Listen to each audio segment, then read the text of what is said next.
Hi guys, for today's video, day update dito sa Baguio, no? Dili pa kayo kusog dali guys, sugudan siya guwan giniha pa. Ikaw makusog natin. Yeah.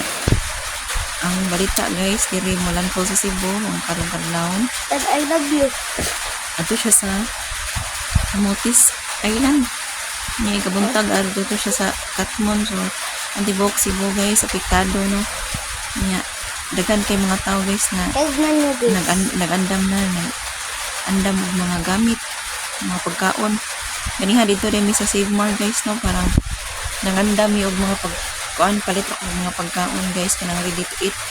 Hindi lang si luto-luto niya. Madre, magipalit guys. Kanya, parang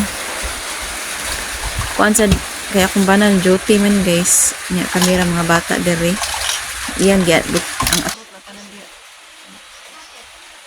top ganiha guys, iyan na lang yun. Iyan lang ibutangan og kuan. PC niya ibutangan niya mga banting kay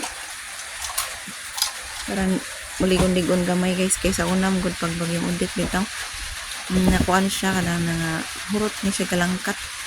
Hurot ni siya kalangkat diri kung kabagyong udit niya. Manang karon guys ibutangan na niya mga kuan. Kay makusog man daw ni ikakadlaw no, may tagdili lang no guys no. Nindot tagdili lang ta yun. Tugot sa Ginoo dili lang ta ba kay isud kayo mahal kayong palitonan guys no, mahal kayong sin. Mga lansang 1,000 million billion mga lansang pa. Infinity. Nya kanang update lang niyon niya guys kung unsan kusog man ni siya hangin og di no nga amping kang tanan guys. Salamat guys pagtanaw sa Thank mga you. video. Like mo guys. Like na sa baba. Subscribe. Nya kanang update lang niyon niya guys ug ano ang amping kang tanan guys. Ikaw guys kay bag Di ta update ni guys. Di ta malimot nga sangkit ta kanunay si Ginoo kay ang Ginoo na lagid mo uban nato. Nya once nga magampo ka minaw ra gina siya nato dito niya pasagdan. Bukas parto sa Baguio. Bye bye. Parto ikaw guys. Bye-bye. Mag-update ko muna.